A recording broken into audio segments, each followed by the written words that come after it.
이 마을로 귀농한 지 2년째 되는 해였죠. 귀농하고 처음으로 서울 부모님 댁에 갔다가 한 달 만에 돌아오는 길이었어요. 마을로 통하는 유일한 다리로 들어섰는데 도로 한가운데 누워있는 개를 발견하고는 간신히 차를 세웠습니다. 그리고 다급히 내려서 보니까 개는 이미 죽은 상태였고 그것도 머리가 없이 몸통만 남은 채로 말이죠. 소름이 끼쳐서 아무런 조치도 하지 못한 채 그곳을 떠났습니다. 찜찜한 기분으로 집 앞에 도착했는데 마침 퇴근하던 이웃집 부부가 보이더군요. 안녕하세요. 이제 오세요? 찾으시구나. 여자의 남편이 나타나서 빨리 집에 들어가는 게 좋을 거야. 그리고는 집으로 도망치듯 들어가는데 인사 한마디 건넸을 뿐인데 이 무슨 황당한 경우인지. 하지만 이웃들의 수상한 반응은 그게 끝이 아니었습니다. 옆집 할머니가 쓰레기를 버리러 나오셨길래 어르신, 잘 지내셨어요? 제가 뭐 좀 도와드릴... 그런데 아무것도 안 들리는 것처럼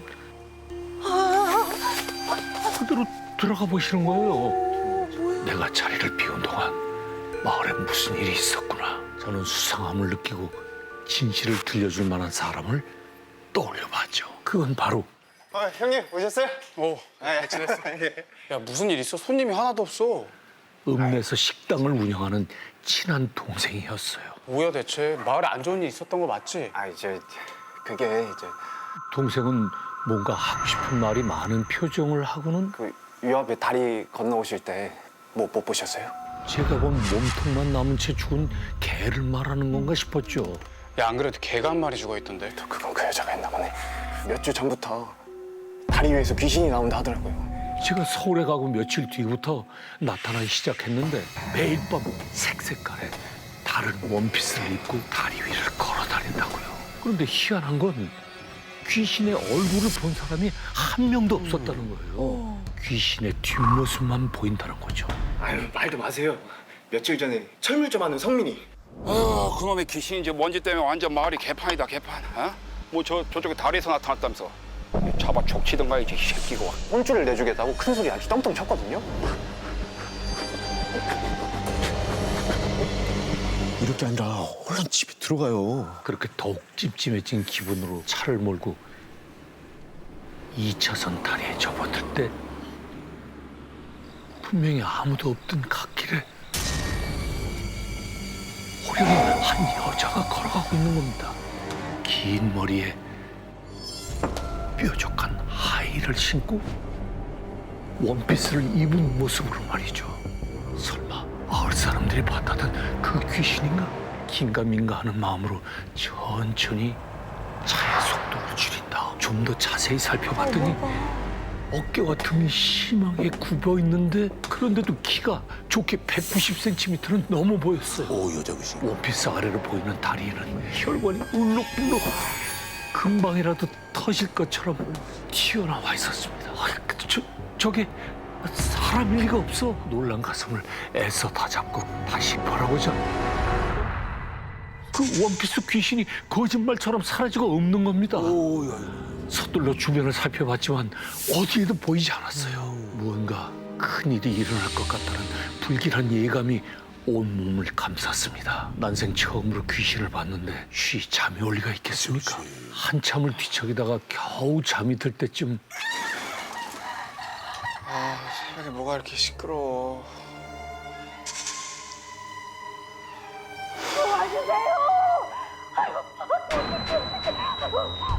옆집 할머니의 비명 소리가 들리는 겁니다.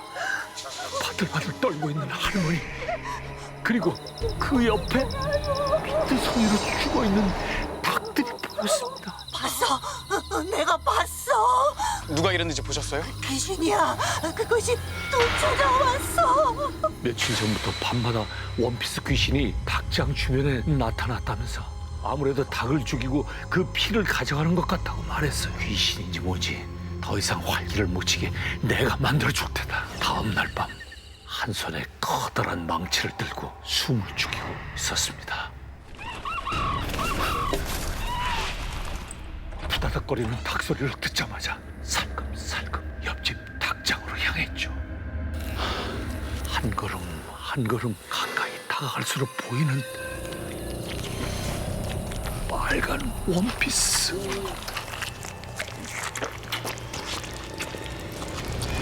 입으로 닭의 목을 물어뜯는 그 뒷모습이 보였습니다.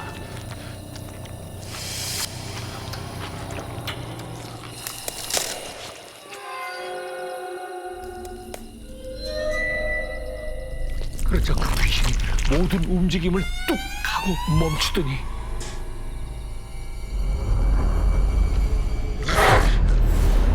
분노 가득한 목소리로 그의 손을 치러 오는 죽은 닭을 들고 무서운 속도로 도망쳤어요. 거기 서지 못해! 가두다! 곧바로 그 뒤로 쫓았지만 하이를 신고도 어찌나 빠르게 달리는지 그놈을 놓치고 말았습니다. 대체 어디로 사라진 거야? 저는 어떻게든 그 귀신의 정체를 밝혀야겠다는 생각이었죠. 그 순간 주위를 둘러본거리는데 바닥에 떨어진 붉은 핏자국이 보였습니다. 원피스 귀신이 죽인 닭에서 떨어지는 피가더군요. 그때부터 저는 피의 흔적을 쫓아 이동하기 시작했죠. 얼마나 찾아 헤맸을까? 생전 처음 맡아보는 불쾌하고 역겨운 냄새에 고개를 돌리자 웬 텐트가 하나 보이는 거예요. 가까이 다가가서 엿보자. 저게 대체 다 뭐야? 빨라 비틀어진 동물의 시체들이 쌓여있고 그 앞에 원피스 귀신이 서 있는 거예요. 마을을 공포에 빠뜨린 원피스 귀신의 정체는 다름 아닌 사람, 그것도 남자였습니다. 서로 모르는 사람이 없는 이 작은 마을에서 처음 보는 낯선 얼굴이었어요. 아빠. 곧이어 텐트 입구가 열리며 중년 남성이 그를 반겨주는 겁니다. 한가운데 놓인 낡은 침낭의 지퍼를 칙 하고 내리는데 그 안에는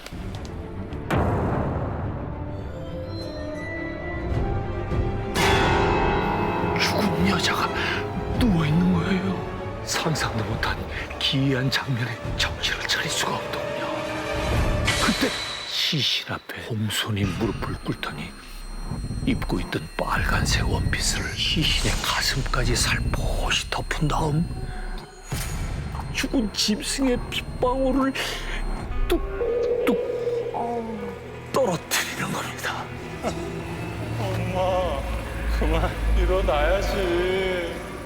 그리고는 죽은 여자의 썩어 문드러진 얼굴을 두 손으로 감싼 채 깨방기땅! 깨방기땅! 깨방기땅! 깨방기땅! 깨방기땅! 깨방기땅! 깨방기땅! 더욱 격해지기만 하고 어느새 두 남자는 초점이 없는 눈으로 허공을 보며 웃어대기 시작했어요. 하지만 저는 애써 정신을 붙잡고 경찰에 신고하기 위해 핸드폰을 들었어요. 근데 손이 덜덜덜 떨려서 핸드폰이 미끄러져 떨어지는 순간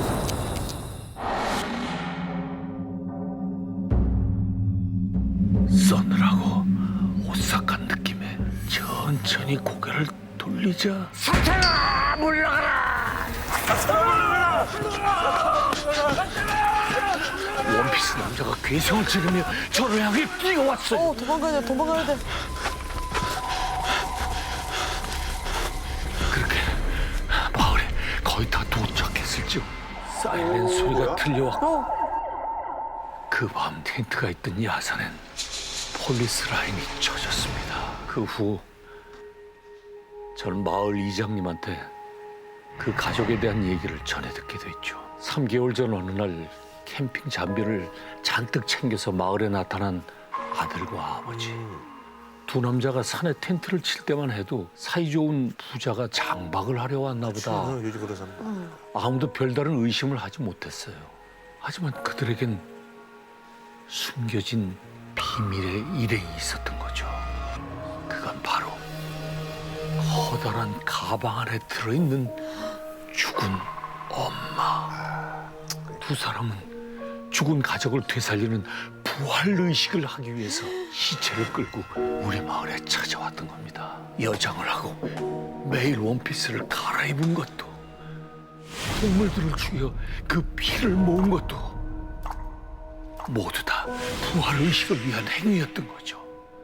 그렇게 매일 밤 아들과 아버지는 큰 소리로 기도문을 외우며 시신의 부활을 기다렸던 겁니다. 바로 이것이 신문에 기사 한 줄 나지 않았지만 이 마을에는 모르는 사람이 없는 우리끼리만 아는 비밀스러운 사건입니다. 그렇다고 너무 놀라지 마십시오. 왜냐하면 어느 마을에나 낯선 이방인에게는 숨기는 비밀이 하나쯤은 있으니까요.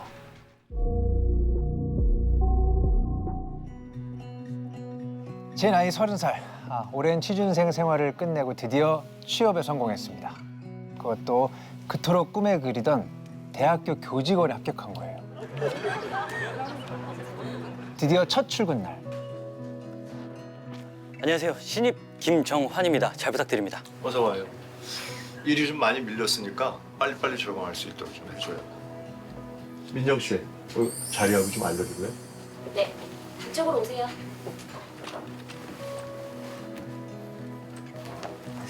저 자리에 앉으시면 돼요. 감사합니다. 네. 설레는 마음으로 인사를 하고 자리를 찾아가서 앉았는데 이게 뭐야? 정말 산처럼 높이 서리더미가 쌓여 있었어요. 알고 보니까 제 직전에 근무했던 직원이 무단결근으로 퇴사를 하는 바람에 일이 잔뜩 밀려있던 거예요. 그 폭탄을 제가 고스란히 다 떠안게 된 거죠. 아무것도 모르는 생짜 신입한테. 하지만 어쩌겠습니까? 까라면 까야지. 까야죠. 사회생활 그렇지 뭐. 저는 혼자서 맨땅에 헤딩을 하면서 힘겹게 일을 배워나갔고 당연히 매일 밥 먹듯이 야근을 했습니다. 그래봤자 저에게 돌아오는 건 늘 꾸중과 지적뿐이었지만요. 아니 김 선생, 그거 언제나 밥값을 하려고 기한이 이 모양이야? 그거 맨날 적응 타령이나 하고 말이야. 죄송합니다. 열심히 하겠습니다. 아니 열심히 하지 마세요. 잘하시라고. 프로는 말이야 결과로 얘기하는 거야. 알아듣겠어요? 그날따라 상사의 말 한마디 한마디가 가슴에 비수처럼 꽂혀서 자존감도 떨어지고 너무 우울했어요. 그래서 퇴근길에 바람이라도 좀 쐬려고 드라이브를 나섰습니다.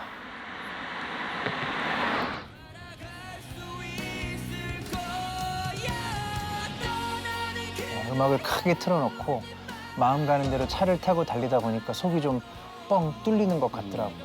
그렇게 얼마나 달렸을까. 어느 외딴 길로 접어들었는데 저 멀리서 뭔가 제 눈길을 묘하게 사로잡는 곳이 있었어요. 저런 데가 있었나? 저 멀리 나무 사이로 뭔가가 반짝반짝거리는데 왠지 모르게 꼭 가봐야 할 것 같은 거예요. 그런데 잠시 후 갑자기 발끝에서부터 스멀스멀 올라오는 차가운 기운에 정신이 번쩍 들었습니다. 제 다리가 발목까지 물속에 잠겨있는 거예요. 당황해서 고개를 드니까 눈앞에 웬 커다란 저수지가 펼쳐져 있고 뒤쪽으로는 저 멀리 제 차가 아무렇게나 그냥 세워져 있는 게 보였습니다. 분명 차에서 내려서 여기까지 걸어온 것 같기는 한데 이상하게 아무런 기억이 나질 않는 거예요. 뭔가 찜찜한 상황이잖아요. 근데 전 묘하게 마음이 오히려 편하더라고요. 결국 그날 밤 하염없이 물만 바라보다가 새벽이 되어서야 집으로 돌아갔습니다. 그날 이후로 전 자꾸만 알 수 없이 그 저수지에 제 몸과 마음을 빼앗기기 시작했습니다. 나중엔요, 상태가 얼마나 심각해졌냐면 밤에 잠을 자다가도 벌떡 일어나서 잠옷 차림으로 운전을 했고요. 회사에서 일을 하다가 잠깐이라도 짬이 나면 또 다시 불이 나게 저수지로 밥 먹는 것도 자는 것도 중요한 약속도 다 잊어버리고 하루도 거르지 않고 저수지에서 시간을 보냈습니다.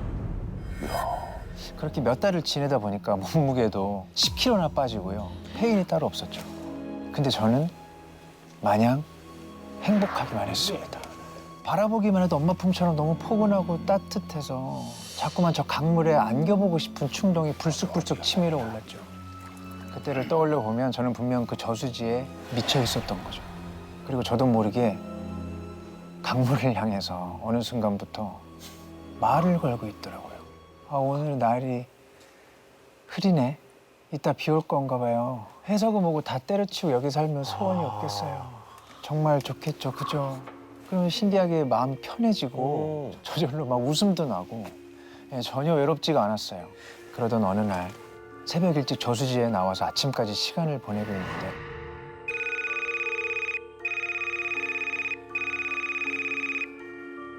여보세요? 엄마인데 우리 아들 벌써 출근했어? 아니요. 여기 학교 근처 저수지. 왜요? 유일하게 행복한 시간을 방해하는 짜증이 치밀어 올랐어요. 아침부터 데이트야? 아유 엄마가 또 눈치 없이 전화했네. 앞으로는 조심할게. 무슨 소리를 하는 거예요? 지금도 옆에서 여자 목소리 들리는데 뭘. 아, 좀! 헛소리 좀 하지 마세요. 저수지에서의 1분 1초가 얼마나 소중한데 귀찮게 방해하는 어머니한테 화가 나서 전화를 끊었습니다. 그리고 출근을 했죠.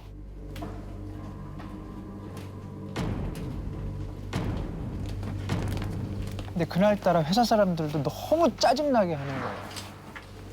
특히 같이 일한 여자 조교는 더 진상이었어요.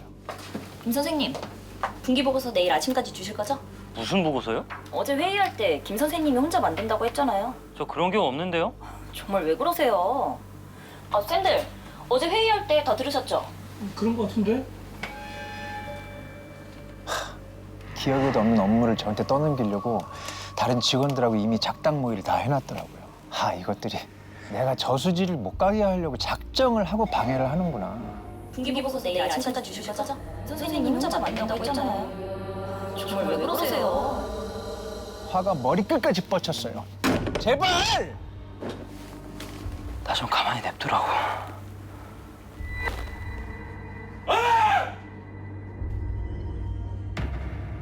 저는 소리를 지르면서 사무실을 박차고 뛰쳐나갔습니다. 심장이 쿵쾅거리고 눈앞이 캄캄해서 당장이라도 쓰러질 것 같았어요. 저수지만 가면 다 괜찮아질 거야, 그치? 맞아. 거기밖에 없어. 거기가 제일 안전하니까. 저수지로 가야 돼. 머릿속으로 온통 그 생각뿐이었습니다. 빨간불도 차선도 무시한 채 저는 미친 듯이 차를 몰았어요.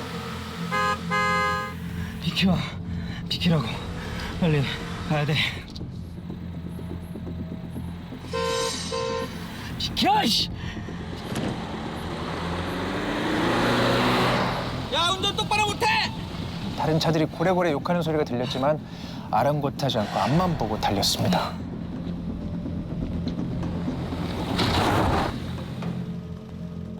그리고 드디어 눈앞에 저수지가 보이고 나서야 웃음이 나기 시작했어요. 신발이 벗겨진 줄도 모르고 맨발로 진창이 된 강가를 이리저리 배회했어요. 뭘 잘못 밟았는지 발에서 뚝뚝 피가 흐르는데도 아픈 줄도 모르고요. 너무 좋아서 저수지를 더 가까이서 느끼고 싶어서 그렇게 한참을 걷고 또 걸었는데 제 온몸에 소름이 쫙 끼치면서 화들짝 정신이 들었습니다. 내가 왜 여기 있지? 눈을 떠보니 제가 있는 곳은 다름 아닌 저수지 한가운데였습니다. 이게 어떻게 된 일인지 너무 놀라고 무서워서 주변을 이리저리 살피고 있는데 살려주세요!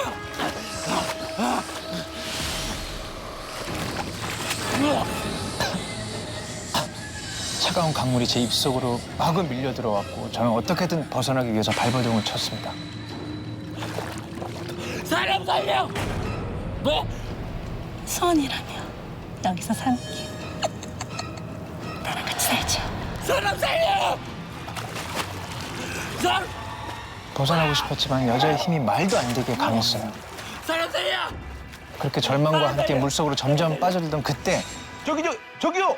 저기 사람이 물에 빠졌어요! 다행히 저는 지나가던 행인의 도움으로 간신히 목숨을 건졌고 며칠 동안 크게 몸살을 앓고 말았습니다. 열이 펄펄 끓고 온몸에 기운이 하나도 없는데도 그 와중에도 저수지를 못 가는 게 마음이 너무 울적했어요. 어머니한테 30통 넘게 전화가 걸려왔지만 답도 하지 않았습니다. 그리고 며칠 후에 자취방으로 빠른 등기가 하나 도착했더라고요. 어머니가 보내신 거길래 무심코 열어봤더니 그 안에는 부적이 들어있었습니다. 어머니가 쓰신 손편지와 함께요. 아니, 엄마가 괜히 걱정이 되네. 우리 아들이 이거 들고 다니면 엄마 마음이 편할 것 같은데. 웬 부적인가 싶었지만 그래도 어머니가 주신 건데 하는 생각에 지갑에 부적을 넣고 다시 한 주를 시작하게 됐습니다. 근데 그때부터요. 저에게 정말 신기한 변화들이 생기기 시작했습니다. 사무실에서 퇴근하고 저수지에 갈 생각에 들뜨다가도 동료들이 같이 저녁 먹을 사람을 물어보면 저도 같이 갈까요? 제가 이러고 있는 거예요. 그렇게 저수지를 찾는 횟수가 줄어들면서 자연스럽게 사람들과의 관계도 좋아지고 웃는 날이 많아졌습니다. 그럴수록 더 조심했어야 했는데 얼마 못 가서 결국 그 일이 터지고 말았습니다. 문제의 그날은 유난히 회사 일이 많았어요. 야근하고 집에 돌아와 씻지도 않고 그대로 뻗고 말았죠. 정말 기절하듯 잠이 들었는데 얼마나 지났을까요? 환자분, 정신 좀 차려보세요. 괜찮으세요? 다급한 목소리와 함께 누가 제 몸을 마구 흔드는 거예요. 눈을 떠보니까 구급대원으로 보이는 사람들이 저를 둘러싸고 있었습니다. 깼다. 이상하게 제 몸이 머리부터 발끝까지 물에 흠뻑 젖어 있었어요. 진짜 조금만 더 계셨으면 큰일 날 뻔하셨어요. 저체온증으로 돌아가실 뻔하셨다고요. 알고 보니까 밤새 폭우가 쏟아졌는데 제가 그 비를 다 맞고 저수지 옆에 쓰러져 있던 겁니다. 내가 왜 여기 있지? 구급대의 도움으로 겨우 정신을 차리고 눈을 떴는데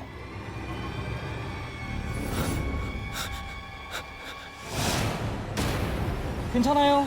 다 괜찮습니다. 환자분. 나랑 살기라고 어딜 가려고.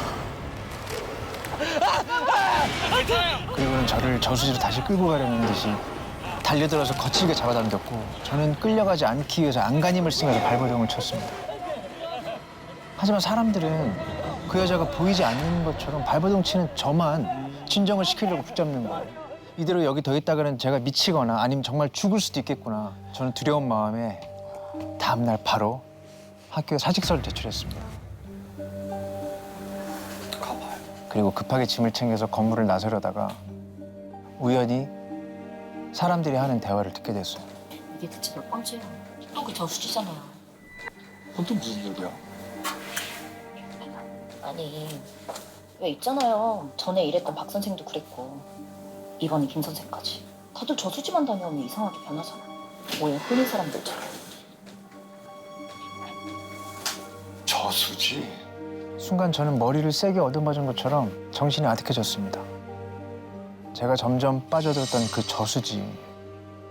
알고 보니 그곳은 남자들을 홀리는 귀신이 살고 있는 그런 저수지였어요. 만약 제가 그곳에 계속 남아 있었다면 지금쯤 저는 어떻게 됐을까요? 남해안을 따라서 자전거 여행을 하던 중이었는데 육지에서 페리를 타고 3시간은 가야 닿을 수 있는 외진섬에 가기로 했어. 텐트며 배낭, 생수통까지 자전거에 바리바리 싣고 있는데 해양 경찰이 날 보고 깜짝 놀라는 거야. 이 동네까지 자전거 여행 온 거예요? 네. 여기 숙소도 없을 텐데. 아무데나 텐트 펴놓고 자면 되죠 뭐. 아니 날씨가 좋잖아요. 조심히 눈 가요. 섬에 도착해서 자전거로 쭉 돌아보는데 이야 풍경 하나는 끝내줘. 도로도 잘 닦여서 달리기도 좋더라고. 자전거니까. 다만 가로등이 별로 없어가지고 빨리 어두워지는 게 단점이었어. 그렇죠. 벌써 해가 지네. 마을까진 한참 더 가야 되는데. 여행 좀 다녀본 사람들은 알지. 이럴 때 무리해서 이동하면은 사고나. 맞아요. 그날은 결국 도로 옆 평평한 땅을 골라서 야영을 하기로 했지. 막상 텐트를 치려니까 주변에 묘지도 몇 개 있고 돌탑도 있더라고. 하지만 공동묘지에서 잤던 적이 한두 번이 아니라서 그런 거 무섭지도 않았어. 기가 엄청 세시다. 하지만 그때까지 난 전혀 몰랐어. 그날 밤 나에게 어떤 일이 일어날지. 반주를 곁들여 저녁을 먹고 바로 침낭으로 기어 들어가는데 이게 뭐야? 뭐지? 눈을 탁 떴어. 근데 텐트 밖에서 무슨 소리가 나더라고. 거기 누구 있어요? 일단 사람 목소리가 들리니까 안심하고 텐트 밖으로 나갔지. 근데 눈앞이 너무 뿌얘가지고 아무것도 안 보이는 거야. 그게 해무 때문이었어. 당장 코앞에 있는 내 손도 안 보이더라고. 이래서 어부들이 물귀신보다 해무가 더 무섭다고 했구나 싶을 정도였어. 바다가야 되니까. 그런데 그 해무 속에 자동차 한 대가 전조등을 환하게 켜고 서 있는 거야. 어떤 남자의 실루엣이 보였어. 남자의 형체가 잘 보이진 않았지만 목소리는 또렷하게 들리더라고. 여기서 뭐해요? 여기 밤에 혼자 있으면 위험해요. 왜요? 아, 무덤 때문인가? 예, 괜찮아요. 예. 여기 위험하니까 나하고 같이 가요. 내가 태워줄게요. 읍내까지. 자기가 누군지 밝히지도 않고 대뜸 태워줘? 수상하잖아. 그 사람 얼굴이라도 보려고 랜턴을 탁 켰는데 하필 얘가 작동을 안 해. 하는 수 없이 인상을 찌푸리고 살펴보는데 차 지붕에 뭔가 네모난 게 있어. 이거 택시구나. 퇴근하시다가 외지인이 노숙하는 거 보고 놀랐나 보네 싶었지. 여기 귀신 나와. 귀신이 고개에서 매일 택시를 잡는데 어떤 택시기사가 그 귀신을 태웠다가 귀신이요? 이제 저는 공동묘지에서도 자고요. 멧돼지랑 밥도 나눠 먹는 사람이 저예요. 걱정하지 마세요. 그냥 타지. 내가 허세를 부리는데도 그 사람은 듣지도 않더라. 그냥 나하고 같이 가요. 내가 태워줄게 읍내까지. 자꾸 차에 타라고 권하는 거야. 상대가 그러니까 마음이 살짝 흔들리더라고. 진짜 귀신 나오는 거 아니야? 하지만 그렇다고 홀랑 따라가면 내 자전거랑 텐트는 어떻게 해? 선생님, 저 신경 써주셔가지고 감사한데요. 제가 짐이 좀 많아요. 예. 너무 늦었어요. 얼른 가셔야죠. 거기다가는 밤새 실랑이 할 것 같아서 난 대충 텐트 옆에서 생수병 하나를 주워서 그 사람에게 내밀었어. 결국 그 사람도 마지못해 생수병을 받더라고. 여기 귀신 나와. 그 사람 차에 타면서도 끝까지 귀신 타령이야. 아무튼 그 차가 안개 속으로 스르르륵 사라지는데 새삼 신기한 점이 있더라고. 동네 주민이라서 그런가 이 안개를 뚫고 운전도 참 잘하네. 안 보인다고 했는데. 아무튼 이제 다시 내가 혼자가 됐잖아. 다시 자려고 침낭에 누웠는데 한 번 깨서 그런지 잠이 잘 안 오더라고. 괜히 혼자 뒤척거리는데 바로 그때 저 멀리서부터 날카로운 소리가 하나가 가까이 들려오기 시작했어. 발끝에서부터 머리끝까지 소름이 쫙 올라오는 거야. 누가 하이힐을 신고 또각또각 걷고 있는 거야. 아까 그 택시기사가 한 말이 기억나죠? 응? 귀신이 이 고개에서 맨날 택시를 잡아. 그때부터 머리카락은 쭈뼛쭈뼛 서고 등 뒤로 식은땀이 쫙 쏟아지기 시작했어. 그렇게 나 혼자 침낭을 끌어안고 털털 떨고 있는데 그 하이힐 소리가 내 곁으로 다가오는 것처럼 점점 커지더니 내 텐트 앞에서 탁 멈추는 거야.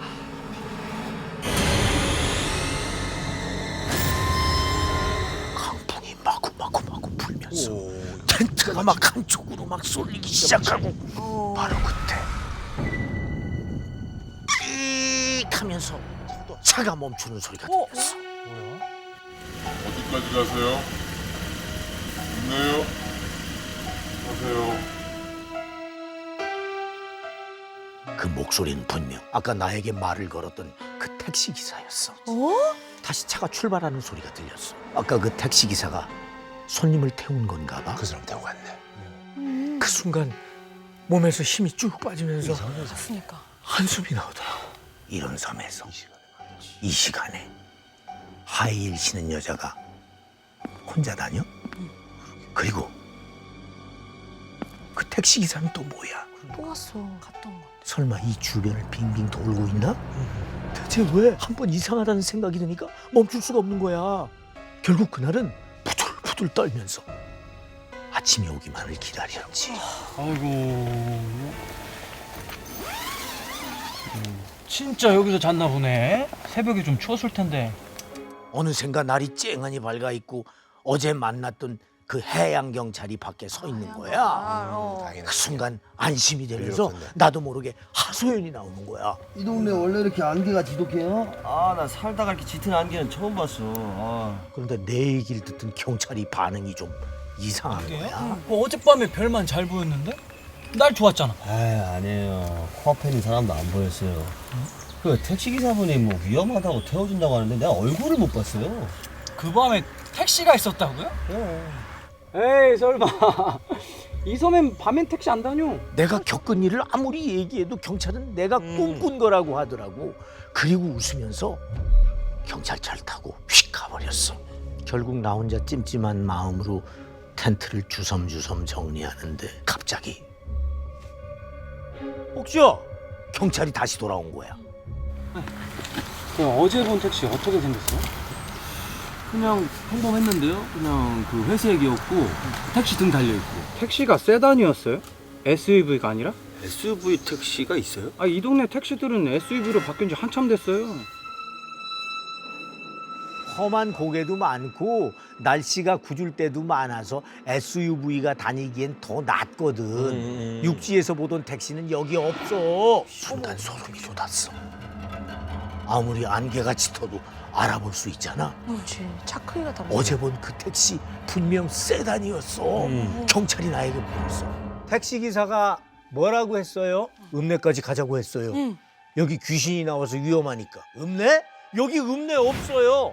읍내에 가려면 저 배 타고 한참 나가는 방법밖에 없다고요. 새하얗게 질린 경찰이 마지막으로 물었어. 혹시 발소리는 안 들렸어요? 여자 구두 소리 같은. 예! 어떻게 하셨어요? 들었어요. 내 분명히 들었어.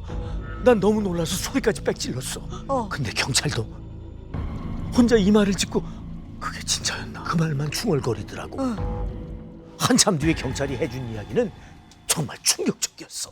저 예전에 제 선배한테 그런 얘기를 들었어요. 여기서 택시기사 하나가 이 고갯길에서 여자 하나를 태웠는데 그 여자가 갑자기 읍내로 가자고 날뛰는 바람에 차가 절벽으로 그냥 추락했다는 거야. 그런데 사고 현장에서 발견된 건 택시기사 한 명뿐이었어. 나중에 뒷좌석에서 하이힐만 한 짝 발견됐다고 하더라고.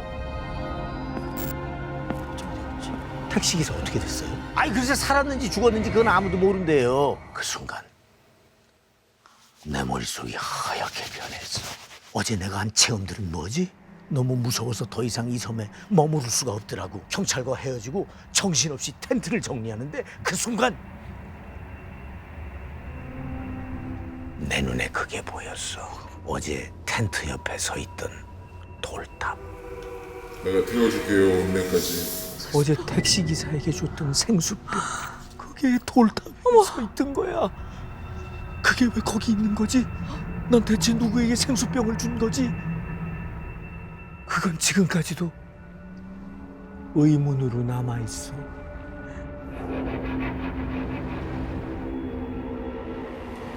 내가 태워줄게, 읍내까지.